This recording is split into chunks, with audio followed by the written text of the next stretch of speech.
this is the first camp I can enjoy myself and be back. My headspace that I'm in now is way better than what I was before, and that's the only thing that matters to me. The things out there about the size and all of this stuff, but people forget that Tank's a top 10 pound for pound fighter, and he's got power in both hands, and skill wise and technique wise, he's been doing this for so long. I feel like Tank has the edge for sure. He's a real fighter, and got skills, high IQ fighter. Regardless of the weight, I've personally seen Tank, No one saw this coming. Jake Paul and Gervonta Tank Davis facing off in the same ring. Two massive names from completely different corners of the fight world, now on a collision course. Both are out to prove they're the top dog in the game, and the buzz surrounding this showdown is absolutely electric. Night and day, right? You have to understand, I went from doing YouTube and Disney Channel to 5 years, once to twice a day, 6 to 7 days a week, training, recovery, taking it more serious than ever. I'm just a different specimen. My body is filled out. I'm going into my athletic prime, and going into that and my body filling out, I just feel amazing and feel super strong. Jake Paul hasn't been shy about showing off his intense preparation. For the upcoming clash with Gervonta Tank Davis, he says he's bringing top-tier talent into his camp. Real fighters who can push him to his limits. According to Jake, he's been putting people down in sparring, and now he's even bringing in Shakur this week to sharpen his game before stepping in with Tank. But here's the surprising part. Jake actually admitted something fans rarely hear from him. He knows Tank is dangerous. Critics often point out that Gervonta is the smaller man, claiming he won't be able to handle Jake's size and reach. Jake isn't buying that at all. He's made it clear that Tank's power is the real deal, deadly in both hands, and that his short frame doesn't stop him from hitting like a truck. Hearing Jake admit he feels a little fear stepping into that ring speaks volumes. It's a sign of respect, not weakness, for Tank's knockout ability and skill set.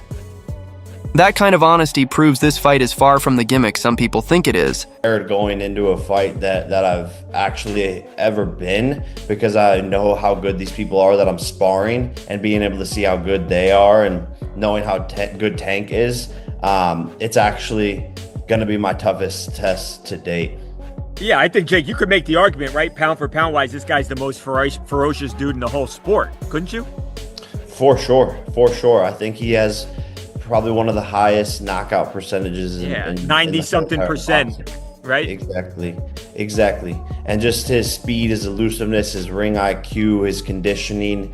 He's gone 12 rounds so many different times, something that I've never even done. So he's going to be sharp all the way through. I mean, the list goes on. And so just actually being vulnerable for a second, it's like, this is crazy. This is scary. It's kind of keeping me up at night. Jake, how do you prepare for, like you said, a guy who is shorter than you? How do you find a sparring opponent to replicate something that obviously, there's nobody else out there that's Tank Davis? How do you prepare for a guy that's different stature-wise? Yeah, no, we have world champions. Raymond Ford in the 130-pound weight class. We got Montana Lovin. Shakur Stevenson is coming in this week. So Just sparring against guys on their level and people who have been doing this their whole entire lives, but we're really focusing on speed and not as much on power. I'm not doing as much like weightlifting and all of that stuff. I'm actually trying to lose some muscle so that I have less weight and so that my punches are coming off faster. A lot of fans don't realize the full story behind Gervonta Tank Davis's rise. From the very beginning of his boxing journey, Tank wasn't sparring with average fighters. He was going toe-to-toe with full-sized heavyweights, and not just any heavyweights. These were skilled, seasoned boxers who knew exactly how to use their size and experience. According to Showbiz The Adult, Tank didn't just hold his own in those sparring sessions. He dominated. He punished bigger men with speed, power, and precision. If Tank can outwork legitimate heavyweights in the gym, a cruiserweight like Jake Paul isn't going to be a shock to his system. Jake might have the size, but Tank has already faced and overcome much bigger challenges before. Those legendary sparring stories prove that Tank isn't intimidated by a tall opponent in front of him. As the analyst explained, those heavyweight sparring partners were actually more skilled and technically sound than Jake Paul. Now, Jake has definitely made major progress, He's evolved from influencer fame into a serious contender in the boxing world. But even with all his improvements, he's still learning, still developing his fundamentals. Meanwhile, Tank has been testing himself against elite competition since he was a teenager. So, if he's already survived and dominated fighters heavier and more experienced than Jake, that supposed size advantage might not mean much. As Showbiz pointed out, this isn't a mismatch for Tank at all. In fact, it might be Jake Paul who's walking into dangerous territory. Or bigger people, like from middleweight to heavyweight. And the thing is, don't be surprised, okay? This is a photo. This is a photo of one of the bigger guys that he was sparring. But in the past, you know, like maybe a few years ago, he was fighting a guy in Mayweather's camp. He was a bigger guy. I think he was like a middleweight or something like that. He was whooping his ass. One time he was like on live whooping a bigger guy's ass. I mean, he's just beating bigger guys like middleweights and stuff. He's done that in sparring forever.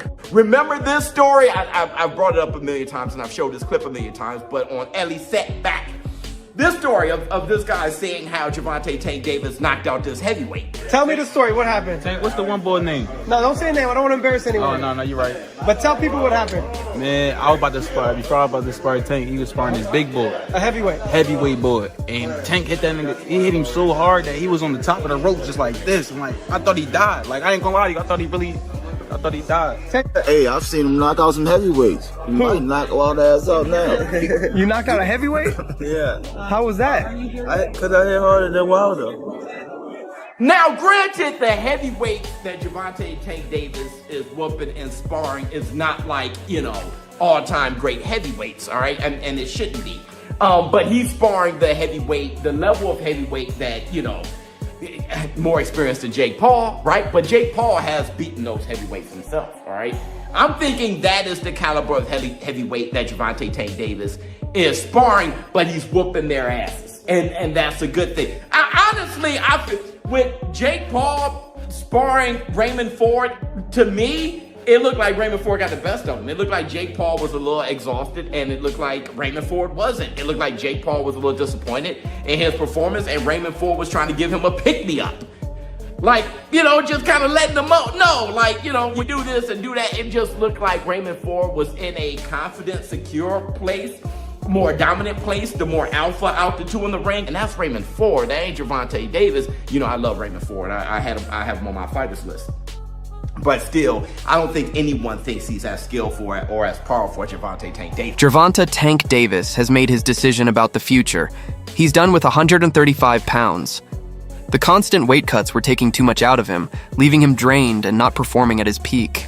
Now Tank wants to stay where he feels strong, fast, and fully charged.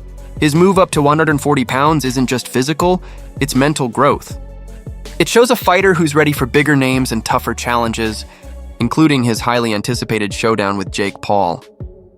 After that fight, Tank intends to stay at super lightweight for good, believing that's where he'll deliver his best, most explosive performances. By staying in this division, Tank opens the door to more exciting matchups and opportunities. Some fans think moving up could hurt him since Jake is naturally the heavier man, but Tank sees it differently. He says this is the weight where his body feels right, his endurance improves, and his power hits new levels. Even at 135, he was known for brutal knockouts. But at 140, he wants show-stopping power, the kind that ends fights in dramatic fashion. If his instincts are right, this new version of Tank might be the most dangerous one yet. And Jake Paul could be the first to experience it. Or had been throwing fits a few weeks ago when Gervonta had announced that he would be fighting Jake Paul in, I believe it's coming up in just about a month, or a little bit less than a month, and that he would not be, at least immediately, he would not be rematching Lamont Roach. So people went all up in arms. Shout out to my guy, Big Dog Willie, who even right now is claiming that Gervonta Davis is going to go try to fight in WWE or something like that when he gets done with Jake Paul. But the truth of the matter is that Gervonta Davis is coming back to boxing. He's always said that he's coming back to boxing. He said he's going to run off, get this bag real quick, and he'll be right back. Well, as you see, the 135-pound WBA, the WBA, where he holds his 135-pound championship has not stripped him. They said that they were going to look into it if he had not rematched Lamont Roach, but nothing ever really came of that. So as of right now, he still has his 135-pound title, but I'm telling you, the way that things are panning out, I don't think he's going to go back down to the 135-pound division. I think he's going to go to the 140-pound division where really and truly all the smoke is there. Add to it the fact that when he fights Jake Paul, he's going to be fighting Jake Paul at a higher weight than he would necessarily be fighting guys at 135 pounds. You're probably not going to see him drain down for the fight. I don't think he's going to bulk up at all. But usually even when guys play with their weight and they go up and allow themselves to fight at a higher weight or fight people at a higher weight class. Carmamel Moughton recently shared his perspective on the matchup, and he believes Tank Davis clearly has the upper hand. According to Carmamel, the fact that Tank has sparred with heavyweights throughout his career means he won't be fazed by Jake Paul's size or power. Jake might be the bigger man, but that doesn't make him the smarter fighter. Carmamel pointed out that the real difference comes down to skill. In his eyes, Tank is already a polished, high-level technician, while Jake is still developing and learning the finer points of the sport. His prediction? Tank doesn't just win, he dominates, and Carmamel's opinion carries weight. He's seen Tank train firsthand, watched the daily grind up close, and knows exactly how much work goes into every performance.